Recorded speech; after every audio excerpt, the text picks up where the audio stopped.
කාලේ වගේ පිළිකාකාර ඇති වෙනවා. කුකුල් මස් කන්න එපයි කියන කාරණය කාලෙන් කාලට මතුවෙනවා. ඔය කතාවල පිටිපස්සේ තියෙන්නේ Google එකේ සර්ච් කරලා හරි ChatGPT දාලා හරි ගන්න තොරතුරු ටික. කුකුල් මස් වල කොලෙස්ටරෝල් වැඩි. මේක අකුරුත් හොඳයි. වචනත් ගැලපෙනවා. කොලෙස්ටරෝල් තිබ්බත් ඉතුරු වෙන්නේ සදාගේ හැමේ. අපි කවදාවත් හමු යන්නේ නැහැ. බ්‍රොයිලර් කුකුල් මස් කෑවහම පිළිකා හැදෙන්න පුළුවන් කියන කාරණේ. බාබිකි කොල්ල කද්දි මේ වගේ පිළිකාකාරක ඇති වෙනවා. කුකුල්ලුන්ට හෝමෝන් නැහැ. 1950 විතර ඉඳන් මේ ලෝකෙ මෙයා තහන. කුකුල් මස් ශාස්ත්‍රීය නිෂ්පාදනවල විෂ තියෙනවා. කන්ටැක්ට් කරන්න පෙර විශ්වවිද්‍යාලේ චෙක් කරලා බලන්න.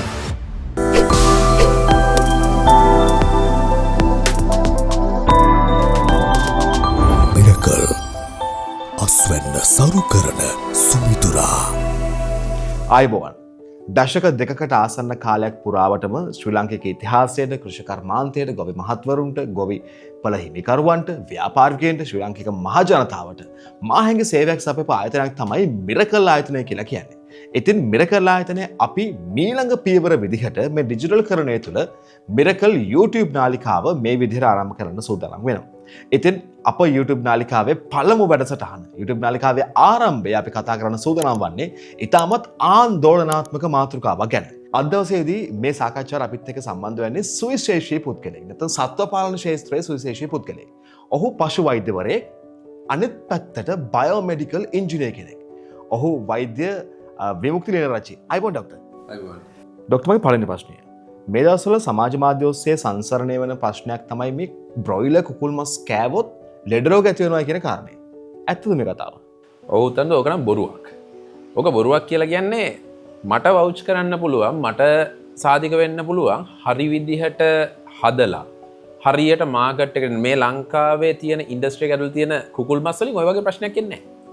හැබැයි කොහෙන් හරි එක්ස්පයර් වෙලා තියෙන එකක්, කොහෙන් හරි දාලා තියෙන එකක්, නරක් වෙච්ච එකක්, පරණ එකක් කෑවොත් එහෙම ලෙඩ වෙනවයි කියන එක මට ඒක ගැන සාධිකයක් දෙන්න බෑ. ඔය කතාවල පිටිපස්සේ තියෙන්නේ හරියට ඉගෙනගෙන නැතුව බාගෙන දෙයක් බලාගෙන Google එකේ සර්ච් කරලා හරි ChatGPT දාලා හරි ගන්න තොරතුරු ටිකක් එහෙම පිටින්ම ජනගත කරපු එකේ යොතන වැරද්ද තියෙනවා.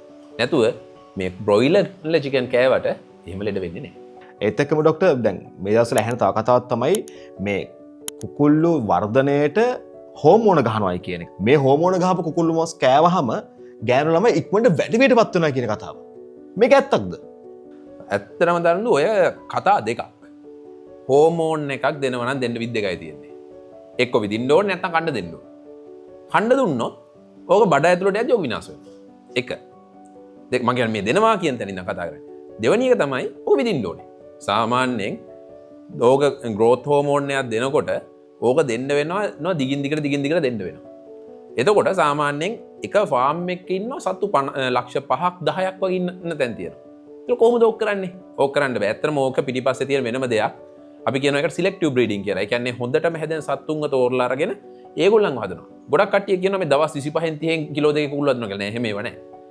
දැනට අපි හදන්න පුළුවන් උපරිමයක් දවස් 35න් කිලෝ 2.200ක් වගේ ගන්න පුළුවන්.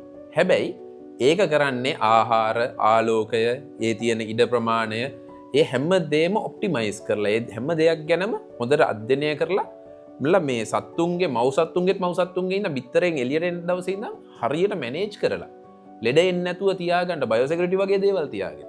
එන්න තමයි මේක මේ තත්ත්වෙට ගේන්නේ. ඒක එක. අන්තිම තමයි කුකුල්ලුන්ට හෝමෝන් නැහැ. කුකුල්ලුන්ට දෙන්න හෝමෝන් නැහැ. ඒවම කමර්ෂියලි හදන්නේ නැහැ. 1950 විතර ඉඳන් මේ ලෝකෙ මෙයා තහනම්. 1950 දී ඇමරිකාවේ තහනම් කරනවා. 1981 දී යුරෝපයේ නවසීලන්තය වගේ රටවල් තහනම් කරනවා. අපි මේ එක්ස්පෝර්ට් කරනවා. එක්ස්පෝර්ට් කරලා ඉතින් ওই රටවල් වලින් තහනම් කරනවා නේද? එහෙම වෙන්නේ නැහැ.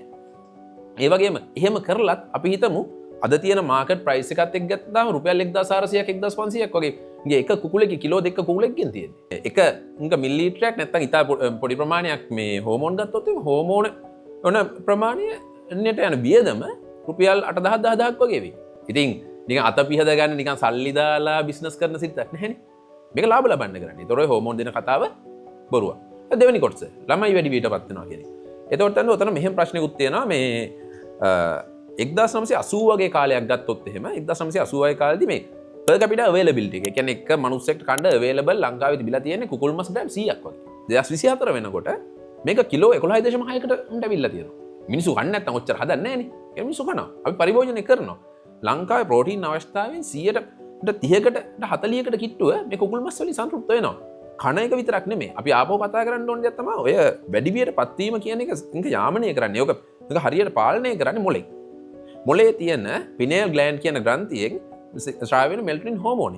හැබැයි මොලේ කොහොමද ඔක දැනගන්නේ? මේ අවුරුදු දවස් ගණන් යනවා මොලේ දැනගන්නේ. මොලේ දැනගන්නේ නේ ඇඟ වර්ධනය වෙනවා. එතකොට ඇඟ වර්ධනය වෙනවා ලෙඩ රෝග නැහැ.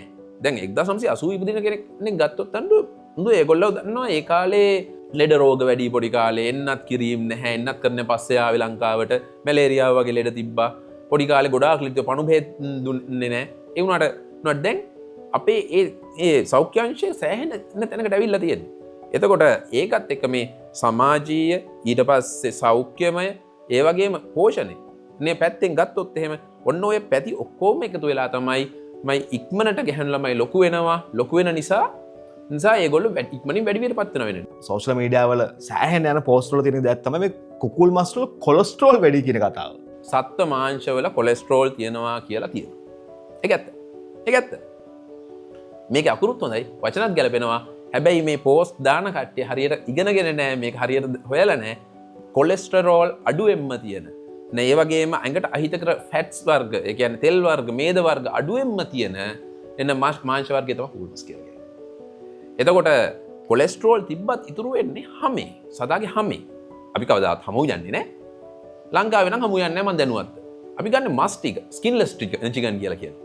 ඒ හැම අයින් කරලා හැම සත්තුන්ටත් හරි දීලා ඉවරලා අපි මස් ටිකයි ගන්න. ඒක මස් වල කොලෙස්ටරෝල් නැහැ ඉතුරු වෙන්නේ. ඒ වගේම තමයි උයන විදිහ අනුව වෙනස් වෙන්න පුළුවන්. එකම තෙලේ නැවත නැවත උයලා කනවා නම් කොලෙස්ටරෝල් එන්න පුළුවන්. හැබැයි මස් නිසා නෙමෙයි මේක වෙන්නේ. මේක වෙන්නේ අර තෙල් එකකින් හින්දා. ඩොක්ටර් මේ ප්‍රශ්නේ අහන්න ඕන දෙයක්. මොකද හැමෝගෙම ඔළුවේ මේ ප්‍රශ්නේ කැරකෙනවා. සමාජ මාධ්‍ය අපි දකින දෙයක් තමයි මේ බ්‍රොයිලර් කුකුල් මස් කෑවහම පිළිකා හැදෙන්න පුළුවන් කියන කාරණය. කුකුල් මස් වල පිළිකා කාරක තියෙනවා කියන කතාව එන්නේ රෝ මීට් එක. ඒ කියන්නේ සතාව මරලා ගත්ත ගමන් මස් එක බාබකියු කරලා වගේ කනකොට. සමහර රටවල් මේක බාබකියු කරලා කනවා. මේ බාබකියු කරලා කද්දි මේ වගේ පිළිකා කාරක ඇති වෙනවා කියලා හොයාගෙන තියෙනවා. හැබැයි ලංකාවේ උයන ක්‍රමයක් එක්ක ඒ ගැන නත් රිසර්ච් තියෙනවා. මේවා ගැන කියන කට්ටිය ඒ පැත්ත කියන්නේ මේ 3-5 වගේ දේවල් දානකොට කොහොමද මේ පිළිකා ගතිය නැති වෙන්නේ? ඒ පිළිකා කාරක හැදෙන එක නැති වෙන්නේ කොහොමද? මේක උයනකොට කොහොමද වෙන්නේ කියලා කතා කරන්නේ. මේක මස් වල තියෙන වැරද්දක් නෙමෙයි. මේක අපි උයන විදිහේ තියෙන වැරද්දක්. ඒතර මස් කෑවා කියන එකයි උයන විදිහ වැරදි කියන එකයි දෙකක්. මේ කුකුල් මස් සහ කුකුල් මස් ආශ්‍රිත නිෂ්පාදනවල විෂ තියෙනවා. එහෙමත් නැත්නම් මේ විස බීජ තියෙනවා. මේ විස බීජ පරීක්ෂාවට ලක් කරන්නේ නැහැයි කියන එක. මේ කතාව ගැන ඔබ මොකද හිතන්නේ? ඔය කතාව බොරුවක්. ලංකාවේ සත්ව නිෂ්පාදන හා සෞඛ්‍ය දෙපාර්තමේන්තුව ඊට පස්සේ VRI Veterinary Research Institute එක ඒ වගේම NMR එක මේ ඒ වගේ ආයතන එකතු වෙලා මේකට දාලා තියෙන අනපනත් ගෙනල්ලා තියෙනවා. මේකට දෙන්න පුළුවන් බෙහෙත් ගැන තියෙනවා. දෙන්න බැරි බෙහෙත් ගැන තියෙනවා. එතකොට ලංකාවට එන්ට පිටරටින් ගේන්න බැයි නම් බෙහෙත් කොහෙන්ද දෙන්නේ? අපි කොහෙන්ද දෙන්නේ? ඒ වගේම තමයි මේක චෙක් කරන්න කියලා. අපෝ නෑ. මේක චෙක් කරනවා. ගොයිපලක් ගානේ ගිහලා පශු වෛද්‍යවරු, පශු වෛද්‍ය නිලධාරීන්, ඒ වගේ PHI මහත්තුරු සාම්පල් ගන්නවා. මේක චෙක් කරනවා. ඒ වගේම තමයි අපිට අමතක කරන්න බෑ පේරාදෙණිය විශ්වවිද්‍යාලයේ පශු වෛද්‍ය පීඨයේ මේකේ තියෙනවා කුකුලෙක්ට බෙහෙත් දීලා තියෙනවනේ. ඒ බෙහෙත් වලින් මොන හරි යම් ප්‍රමාණයක් ඉතුරු වෙලා තියෙනවද කියලා බලන්න පුළුවන් ලැබ් එකක් තියෙනවා. ලංකාවෙන් එක්ස්පෝර්ට් කරන ලංකාවේ පිටරට යවන හැම එකක්ම ඒ ලැබ් එකේ සහතිකය ගන්න ඕනේ. සොසේජස් වල ඊට පස්සේ අපි කියනවා මේ සතුන්ව ප්‍රොසෙස් කරන තැන් වල ඊට පස්සේ මීට් බෝල් වල ඒ වගේ තියෙනවා නම් ඒව පවා චෙක් කරන ලැබ් තියෙනවා පේරාදෙණිය විශ්වවිද්‍යාල පශු වෛද්‍ය පීඨේ. කාට හරි ප්‍රශ්නයක් තියෙනවා නම් කන්ටැක්ට් කරන්න.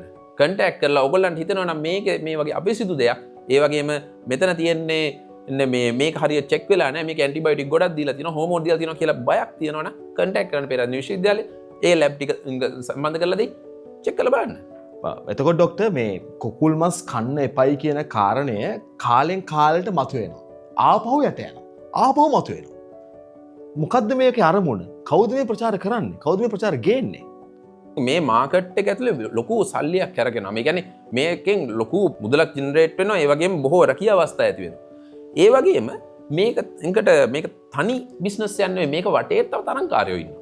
ඒතකොට තරංකාරයෙක්ට පුළුවන් තමන්ගේ මතයක් එළියට දාලා ඉවරලා මේ බිස්නස් එකට පොඩි පහරක් ගහන්න. එතකොට නේද ඒගොල්ලන්ට මේ ඒකෙන් ප්‍රයෝජනයක් ලැබෙනවා. අපි හිතමු දැන් ඔය දිගටම ප්‍රකාශ කරන කෙනාට තියෙන්න පුළුවන් මේ මාළු වෙල්දාම් කරන කෙනෙක් වෙන්න පුළුවන්. මත්ස්‍ය වෙල්දාම් කරන කෙනෙක් වෙන්න පුළුවන්. සෝයා මීට් හදන කෙනෙක් වෙන්න පුළුවන්. එතකොට අර මාකට් එක වැටෙනකොට බ්‍රොයිලර් මාකට් එක වැටෙනකොට මෙයාට chance එකක් හම්බ වෙනවා. එහෙම දෙයක් මේක පිටිපස්සේ තියෙනවා. අනිත් එක තමයි අවධානය ලබා ගන්න. අවධානය ලබා ගන්න මොකද හැමතැනම චිකන් තියෙන හින්දා ඒ චිකන් වලින් මොන හරි ප්‍රශ්නයක් වෙනවා කියලා මේ කියලා ඒකෙන් අවධානය ගන්න කැමති සෙට් එකක් ඉන්නවා. තව සමහරු ඉන්නවා එයාලා දන්නේ නැහැ සතාගේ ඇතුලේ කොහොමද වෙන්නේ. මිනිස්සයා ගැන දන්නවා හැබැයි සතා ගැන දන්නේ නැහැ. ඒතකොට සතාගෙත් මිනිස්සයා ඇතුලේ තියෙන දේවල්මයි වෙන්නේ ඒ විදිහටමයි වැඩ කරන්නේ කියලා හිතාගෙන කතා කරන පිරිසක් ඉන්නවා. බ්‍රොයිලර් චිකන් කෑවයි කියලා මිනිසුන්ට අහිතක් වෙනවයි කියලා දෙයක් නැහැ. ඒක හරියට කන්න ඕනේ. මං කියන්නේ සතෙක් මරණ එකවත් මේක මේ කල්චර් එකෙන්වත් රිලිජන් එක කියන්නේ ආගමික මේ මුහුණුවරකින් මං කතා කරන්නේ නැහැ. මං කියන්නේ මිනිස්සු බඩගින්නට කනකොට අපිට ඒ ප්‍රෝටීන් අවශ්‍යතාවය සපුරන්න ගන්න පුළුවන් හොඳම මේ විකල්පයක් තමයි මෙන්න මේ බ්‍රොයිලර් චිකන් කියන්නේ. දැන් ඔයා කිව්වා වගේම කාලයකට උඩ යනවා කාලයකට යනවා මේ කතන්දරේ වුණා කියලා මිනිස්සු මේ චිකන් කන එක අඩු කරා කියලා මම නම් හිතන්නේ නැහැ. මං කියන්නේ වැඩි හිතන්න එපා. චිකන් කන්න. මම රෙකමන්ඩ් කරනවා. හොඳයි. අපි වෛද්‍යතුමාගේ ප්‍රකාශයන්ගෙන් ඔබට තේරෙනවා මෙච්චර කාලයක් අපිට අහන්න දකින්න ලැබෙන මේ කුකුල් මස් කන්න හොඳ නැහැයි කියලා යවන මේ ව්‍යාජ ප්‍රචාරණය කිසිම පදනමක් නැති පදනම් විරහිත චෝදනාවක් බව. ඉතින් අපි උත්සාහ කළේ මේ විද්‍යාත්මක කරුණු ඔබට ඉදිරිපත් කළ මේ පිළිබඳව ඔබ දැනුවත් කරන්නට. ඉතින් අද සිට මිරකල් YouTube නාලිකාව තුළින් අපි සූදානම් වෙනවා ඔබ කුකුල් පාලනය පිළිබඳව හදාරණ කෙනෙක් නම් කුකුල් පාලනය කරන කෙනෙක් නම් මේ වෙද්දිත් අපි ඔබට අවශ්‍ය දැනුම තාක්ෂණික දැනුම සහ මේ හැම දෙයක්ම මේ YouTube නාලිකාව තුළින් ඉදිරියට ලබා දීමට සූදානම්ින් සිටිනවා. ඉතින් අපි බෙහෙවින් විශ්වාසවන්ත වෙනවා වෛද්‍ය විමුක්ති රාජ් මහත්මයාට බොහොමත් ස්තුතියි අපිට සම්බන්ධ වුණාට ඔබේ දැනුම බෙදා හරින්නට. අපි නැවතත් සම්බන්ධ වෙමු මේ වගේම සුවිශේෂී සවිස්තරාත්මක අධ්‍යාපනික වටිනාකමක් තියෙන වැඩසටහනකින්.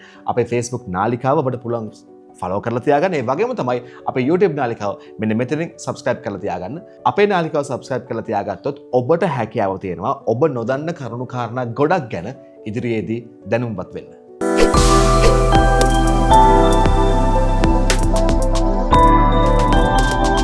මිරකල් අස්වැන්න සරු කරන